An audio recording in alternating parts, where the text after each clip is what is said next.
Di sebuah danau, orang-orang tengah menjalankan aktivitasnya seperti biasa. Di sana ada seorang ayah yang mencoba menghibur anaknya dengan melakukan beberapa atraksi renang di danau itu.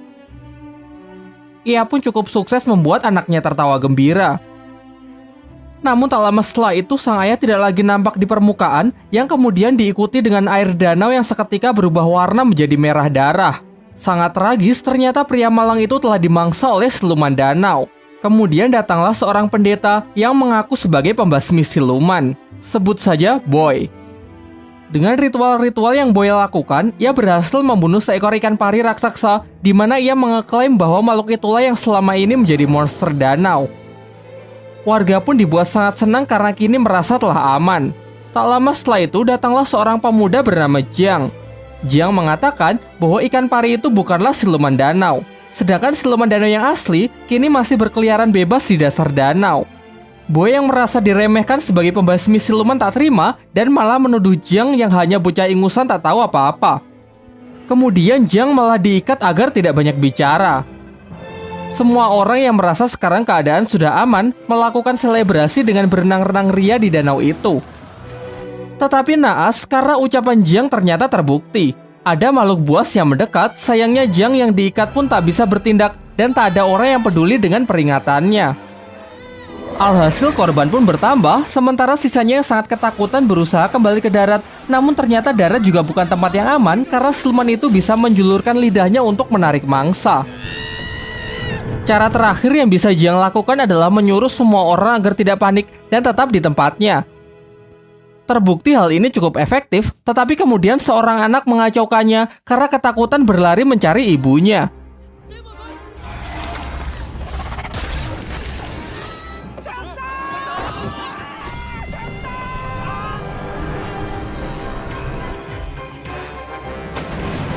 Sang ibu yang tidak bisa menerima kenyataan itu pun frustasi dan menjeburkan dirinya ke danau untuk menantang siluman itu. Disinilah akhirnya siluman itu menampakkan dirinya yang ternyata memiliki wujud yang sangat menyeramkan. Selanjutnya ada seorang bayi yang juga hendak jatuh ke danau. Beruntung Jiang yang telah berhasil terlepas datang menyelamatkannya. Jembatan mereka pun patah yang secara kebetulan memerangkap siluman ikan itu. Bersama Boy, Jiang memanfaatkan kesempatan ini untuk melemparkan ikan itu ke darat. Tetapi karena perbedaan berat yang lumayan jauh, mereka pun kesulitan melakukan hal itu. Para warga yang berusaha membantunya pun juga sia-sia. Kocaknya lalu datang seorang wanita gemuk yang berhasil melontarkan siluman itu ke darat. Siluman yang kehabisan waktu melemah sehingga berubah ke wujud semula yang menyerupai manusia. Warga yang emosi berniat menghakimi siluman itu dengan berbagai senjata. Namun Jiang menghentikannya dan memohon agar diberi kesempatan untuk menyelesaikan tugasnya ini sebagai pembasmi siluman profesional. Lantas ia pun segera membuat persiapan dengan mengeluarkan senjata andalannya yang ternyata hanya sebuah buku kumpulan lagu anak-anak. Dengan ritual ini harapannya ia bisa memberikan siluman itu pencerahan. Tetapi aksi kocaknya ini tidak menghasilkan apa-apa, justru siluman itu malah emosi dan berbalik menyerangnya. Tiba-tiba datanglah seorang pembasmi siluman wanita bernama Duan yang menghentikan siluman itu, menghajarnya dan menyegelnya di sebuah kantong ajaibnya. Lalu ia menemui Jiang untuk memastikan apakah dia juga benar-benar seorang pembasmi siluman. Jiang berusaha meyakinkannya dengan menunjukkan buku ritualnya yang ia percayai dengan kumpulan lagu anak-anak itu bisa membuat siluman menjadi baik.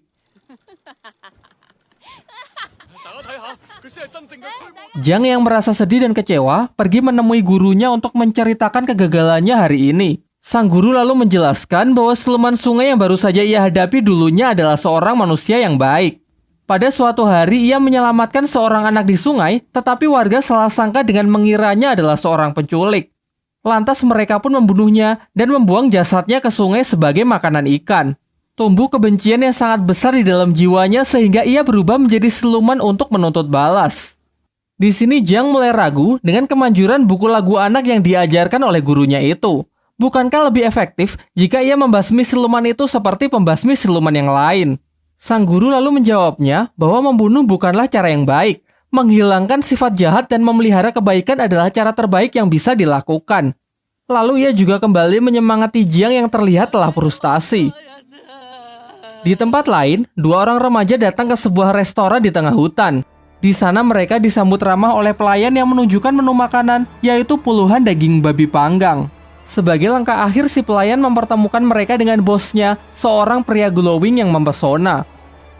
Sampai pria itu membuka mulutnya yang ternyata sangat mengerikan. Mencoba melarikan diri, di sana mereka baru sadar kalau ternyata puluhan babi panggang itu perutnya berisi jasad manusia. Beberapa lama setelahnya, Jiang juga mendatangi restoran itu. Di dalam, ia melihat para pengunjung lain yang sangat menikmati makanannya. Namun bagaimanapun juga ia ini adalah seorang pembasmi siluman. Dengan mata batinnya, ia dapat melihat mayat-mayat yang berserakan di tempat itu. Ketika ditunjukkan menu babi panggang, dengan jelas ia melihat perut-perut babi itu dipenuhi oleh daging manusia. Kemudian Jiang memberitahu pelayan itu kalau dia ini adalah pembasmi siluman. Sampai pada akhirnya Jiang mengakhiri sandiwara itu dengan memukulnya. Tetapi nyatanya ia belum cukup kuat untuk bisa mengalahkannya. Beruntung Duang, si pembasmi siluman wanita sebelumnya datang untuk mengambil alih pertarungan. Dengan mudah ia dapat menghajar siluman-siluman itu dengan sangat brutal. Meskipun kalah jumlah, ia jauh lebih unggul dengan menggunakan gelang-gelangnya sebagai senjata untuk menghancurkan para siluman itu. Ternyata siluman-siluman itu hanyalah pemanasan. Sekarang tibalah akhirnya ia berhadapan dengan sang bos yang mampu mengimbanginya. Beberapa kali terkena serangan membuat siluman itu menampakkan wujud aslinya yang ternyata adalah jelmaan dari siluman babi hutan. Siluman ini pun tak mau kalah, ia pun mengeluarkan senjata andalannya yang mampu melukai Duan. Begitu ada kesempatan, Duan langsung menyuruh Jiang untuk membantunya dengan mencium siluman babi itu. Awalnya Jiang menolak karena melihat siluman itu memiliki wajah yang sangat mengerikan. Sampai secara tak sengaja ia melakukannya yang membuat siluman babi itu tersedot di dalam dirinya. Duan kemudian menciumnya sehingga siluman ini kini beralih di tubuh Duan. Terakhir ia memasukkan siluman itu ke kantong ajaibnya. Namun sayangnya siluman itu sangat kuat sehingga kantong andalannya itu pun hancur dibuatnya. Melihat situasi yang semakin mengkhawatirkan, mereka pun kabur meninggalkan tempat itu yang runtuh. Tiba di sebuah sungai yang aman, Duan membuka pakaiannya dan menyuruh Jiang menekan luka di dadanya untuk menghentikan pendarahan. Jiang yang memiliki cita-cita menjadi biksu pada awalnya menolaknya. Namun karena ini mendesak, ia pun dengan terpaksa melakukannya. Namun ternyata Duan memiliki perasaan yang lebih kepada Jiang, sehingga kini ia meminta Jiang untuk menciumnya. Tak ingin khilaf, Jiang pun menolak dan segera meninggalkan tempat itu. Besoknya Jiang kembali menemui gurunya. Sang guru menceritakan mengenai kisah dari siluman babi yang dihadapi Jiang. Siluman ini dulu adalah seorang pria baik hati bernama Gong. Tetapi semasa hidupnya, ia diperlakukan diskriminatif karena memiliki wajah yang sangat jelek seperti babi. Meskipun begitu, Gong berhasil menikahi wanita yang amat ia cintai. Sayangnya sang istri malah berselingkuh dengan seorang pria tampan. Dan ketika ia mempergoki istrinya itulah, ia kemudian dibunuh menggunakan garpu tanah bermata 9. Karena kebencian yang sangat besar tumbuh di dalam jiwanya, Gong pun bangkit menjadi siluman dan bersumpah akan membunuh siapapun yang ia temui. Setelah mengetahui hal itu, Jiang meminta gurunya untuk membantu dalam mengalahkan siluman babi yang sangat kuat itu. Tetapi sang guru menolak dengan alasan masih sibuk bekerja. Ia kemudian menyarankan kepada Jiang agar meminta bantuan kepada Sun Wukong, sang kera sakti yang kini dikurung di bawah Gunung 5 Jari selama 500 tahun oleh sang Buddha Agung karena kesalahannya menentang aturan langit. Sebelum pergi, sang guru berpesan supaya Jiang berhati-hati karena Sun Wukong ini sangat sakti dan memiliki banyak akal licik. Tak lupa ia juga memberikan buku lagu anak untuk menghilangkan kebencian di dalam hati Wukong. Singkat cerita, Jiang berangkat dengan melintasi suatu hutan. Tetapi di sana ia malah terperangkap oleh sebuah jebakan. Kemudian datanglah kereta pemilik jebakan itu. Mereka adalah sekelompok orang yang mengaku dari barat yang bertugas membunuh siluman sekaligus membunuh pembasmi siluman. Di dalam kereta itu juga keluar beberapa orang lagi yang menjadi tawanan dari geng ini. Geng ini lalu menginterogasi mereka satu-satu, dan jika ada yang terbukti terdapat pembasmi siluman, maka akan segera mereka eksekusi. Jiang yang ketakutan pun mulai ragu untuk mengakui profesinya. Tetapi kemudian Duan mendekat dan mengatakan kalau mereka ini adalah suami istri yang sedang bertengkar. Jiang mencarinya ke hutan, dan secara tak sengaja ia malah terperangkap. Demi untuk membuktikan hal itu, geng tersebut meminta mereka agar melakukan hubungan suami istri. Berbeda dari Duan yang sangat bersemangat, Jiang menolak karena ia adalah seorang biksu. Akhirnya karena tak ada pilihan lain, Jiang pun nyaris bersedia. Sampai ia menemukan sebuah fakta kalau ternyata senjata yang tertancap di tangan Duan hanyalah sebuah mainan. Dari sini pun terungkap bahwa ini adalah sandiwara dari Duan yang sangat mencintai Jiang. Secara terang-terangan ia ingin menikahinya, memiliki seorang anak dan hidup bahagia. Namun dengan tegas Jiang menolak karena ia menginginkan cinta yang lebih besar, yaitu cinta dari Sang Buddha Agung. Hal ini membuat Duan patah hati, kemudian memukuli Jiang, bahkan sampai mengurungnya. Hingga mereka dikejutkan oleh kedatangan Gong si siluman babi yang ingin menghabisi mereka. Lalu Duan meminta Jiang agar turun dari kereta karena ia ingin menabrakkan kereta itu ke siluman. Kereta itu pun hancur berkeping-keping. Jiang sangat cemas melihat Duan yang sepertinya terluka parah. Jiang merasa sedih dan seakan menyesali perbuatan ia sebelumnya. Namun lagi-lagi ini adalah sandiwara Duan untuk mengetahui isi hati Jiang yang sebenarnya. Gong yang terpental ternyata tak terluka sedikit pun dan siap melancarkan serangannya lagi. Beruntung datang seorang kesatria tangguh yang memiliki kekuatan hewan buas. Ia berhasil menandingi Gong yang membuat Gong ingin melarikan diri.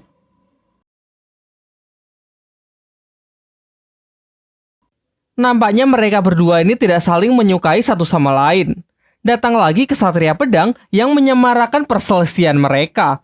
Meskipun ketiganya adalah pembasmi siluman yang sangat sakti, tetapi mereka memiliki sikap sombong yang hanya mementingkan popularitas semata. Jiang yang merasa muak berniat pergi melanjutkan perjalanan.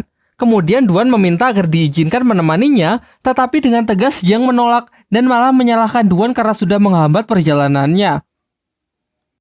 Duan yang merasa emosi merobek-robek buku lagu anak milik Jiang dan kemudian memukulinya. Tetapi itu tak mengubah sedikitpun pendiriannya sehingga ia tetap pergi. Singkat cerita, setelah melalui perjalanan yang lumayan sulit, tibalah Jiang di Gunung Lima Jari. Ia sangat yakin karena di sana terdapat patung Buddha Agung yang seperti dijelaskan oleh gurunya. Lalu dengan susah payah ia pun memanjat tebing yang curam itu hingga tiba di puncak. Suatu tempat indah yang dipenuhi oleh bunga teratai. Dari sekian banyaknya bunga, hanya satu yang memiliki warna berbeda dan dugaannya tepat bahwa ternyata itu adalah tempat di mana Sun Wukong dikurung. Berbeda dengan apa yang digambarkan gurunya, di sini Wukong bersikap sangat ramah kepada Jiang. Ia mengatakan kalau kebencian di dalam hatinya sudah lama hilang dan hanya menyisakan kebaikan dan keindahan. Lalu dengan senang hati ia ingin membantu Jiang dalam menjinakkan siluman babi. Ia menyuruh Jiang untuk mengambil sebuah jimat di tempat itu yang dikenal sebagai mantra api suci. Dengan benda itu, ia dapat menjinakkan siluman babi. Tetapi ternyata Jiang tidak mudah untuk ditipu. Ia menyadari kalau jimat itu adalah sebuah mantra yang digunakan oleh Sang Buddha untuk menyegel Wukong. Seketika sifat Wukong pun berubah 180 derajat yang memperlihatkan sifat aslinya sebagai siluman yang sangat berbahaya. Tetapi sepertinya Wukong memiliki mental illness. Secara paksa, ia mencoba keluar dari tempat itu yang membuat dirinya terkena siksaan cambuk dari kekuatan Sang Buddha. Jiang lalu menasihatinya, jika Wukong bersedia membantunya untuk menjinakkan siluman babi, maka dengan sendirinya kebaikan akan tumbuh di dalam jiwanya sehingga suatu saat ia bisa keluar dari tempat ini.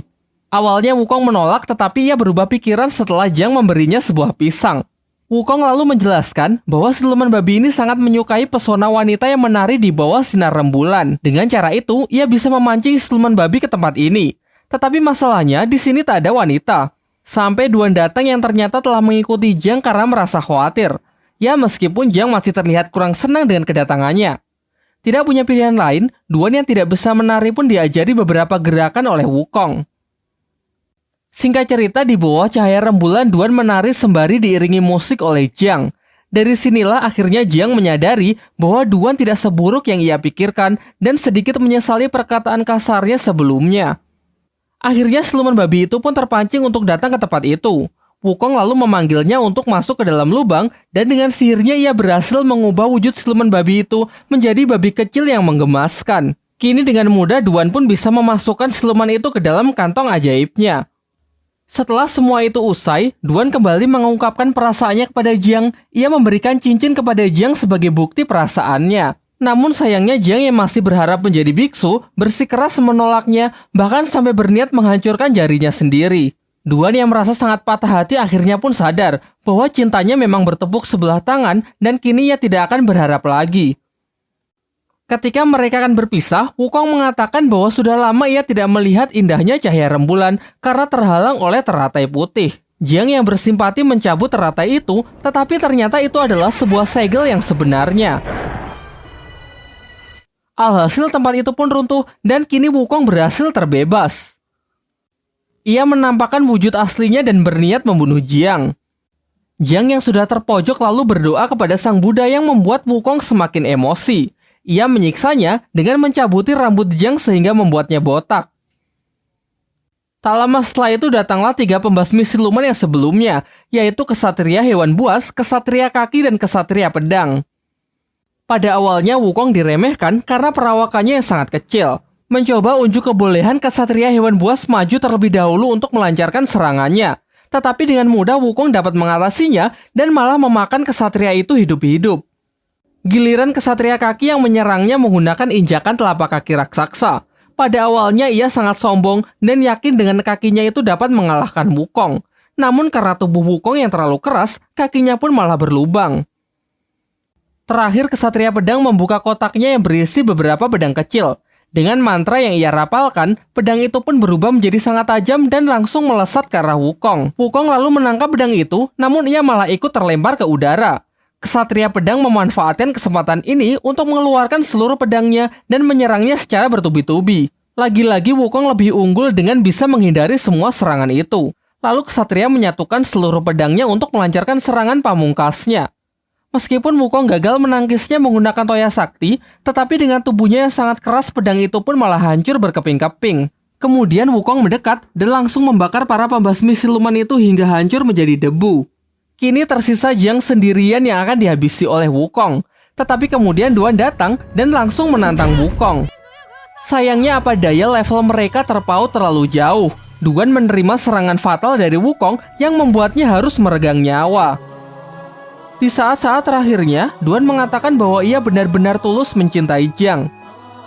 Jiang membalasnya dengan mengatakan bahwa sebenarnya ia juga sudah lama jatuh cinta kepada Duan. Terakhir, Jiang mengabulkan keinginan yang selalu diminta oleh Duan, yaitu melakukan sebuah ciuman. Di sampingnya, Jiang melihat buku lagu anak-anak miliknya yang ternyata sudah Duan perbaiki. Jiang lalu membacanya, dan seketika seluruh lukanya pun sembuh, serta ia diselimuti oleh cahaya Sang Buddha. Dengan doa yang ia panjatkan, patung Sang Buddha pun bangkit kembali. Tetapi Wukong yang sangat emosi segera menghancurkan patung itu dengan hanya sekali pukulan.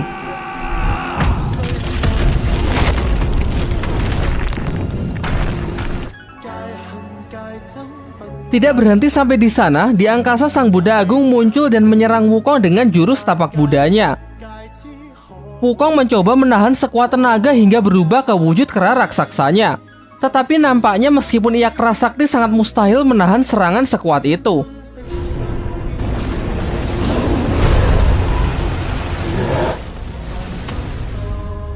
Tiba-tiba scene beralih ke sebuah padang rumput yang memperlihatkan Wukong sangat trauma dengan apa yang baru saja ia alami. Kemudian Jiang datang untuk menenangkannya sekaligus mengangkatnya sebagai murid. Serta ia memberikan gelang peninggalan Duan yang ia rubah menjadi sebuah mahkota. Singkat cerita, Guru Jiang memberikan sebuah tugas agar Jiang melakukan perjalanan spiritual untuk mengambil kitab suci di wilayah barat demi membebaskan umat manusia dari penderitaan. Namun karena perjalanan itu sangat berbahaya, dipenuhi rintangan dan hambatan sehingga Jiang harus ditemani oleh 3 muridnya, yaitu siluman ikan, Wukong, dan siluman babi. Tamat.